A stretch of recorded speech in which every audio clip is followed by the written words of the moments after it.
So to continue on what we did in class today, just so you guys can get a little bit ahead and we can do some productive work tomorrow in class. Remember that we took the rate law for a first order reaction, we manipulated it with our calculus, and we got all the way down here to the bottom where we had the natural log of the concentration after time t minus the natural log of concentration at initial is equal to negative kt. And then what I want to do is rearrange this. So we get natural log of the concentration of A at time t, so this would be our variable, is equal to negative kt plus the natural log of the concentration of A at time 0. This should look a little bit familiar to us in the form of an equation, y equals mx plus b. And this is where that constant comes in that Jesse was talking about. The natural log of a at time 0 is our constant, or our b. Negative k is going to be the slope. Obviously, the concentration at time t is our y value, and our time is our x value. So what we would do then is we would take sample data, or data of concentration versus time, and remember we would have some kind of a curve that looked like this, where the concentration of A over time would decrease, obviously at a faster rate at the beginning. But instead of plotting concentration of A versus T, if we look at our graph, we see that if we plot the natural log of the concentration of A versus T, we should get a straight line. So it's a linear equation where the slope would be equal to the negative constant. So that means we would get a straight line that would go down like that, and the slope, again, would be equal to negative k for this equation. Okay. If we go back to our data from the other day, we were looking at, remember on this graph here with log of pro, we have the concentration of the CH3NC versus time, and we had that curve going downward. Right? If we change that and plot the natural logs, I've already put this in as a calculation. If I take the natural log of that value over time, I can see that I get a straight line there. And I can confirm that by doing the linear regression. And notice that our correlation coefficient comes out to right at 1, which means that these points are coming out to a very straight line. This would tell us that the reaction is first order with respect to this reactant. So now, but obviously everything isn't first order. So what do we do for a second order?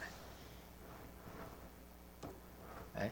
Well, our second order is in the form rate equals a constant times the concentration of A squared.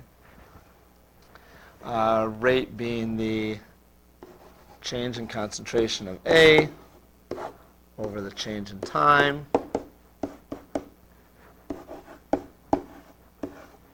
Again, we need to add the negative there. We'll rearrange this again so we can do our integration. So we'd have the change in concentration of A over, now this time we're going to have the concentration of A squared is equal to negative K times delta T. We'll integrate both of these again from concentration of A at time 0 to concentration of A at time t,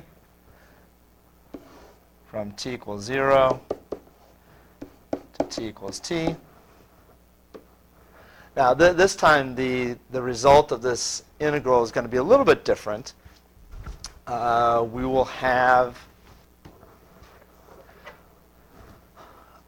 this one will end up being 1 over the concentration of A at time 0 minus the 1 over the concentration of A at time t.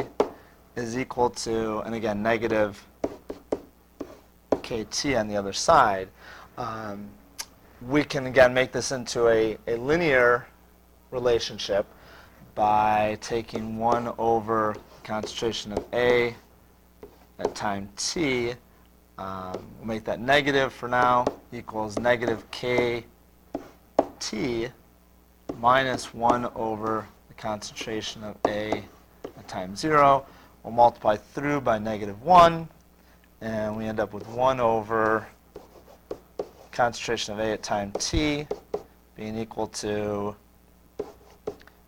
kt plus 1 over the concentration of A at time 0. And again, we end up with that y equals mx plus b. So in this case, in order to determine if it's second order, we would graph not the natural log of the concentration, but 1 over the concentration of A at any time, or just whatever time.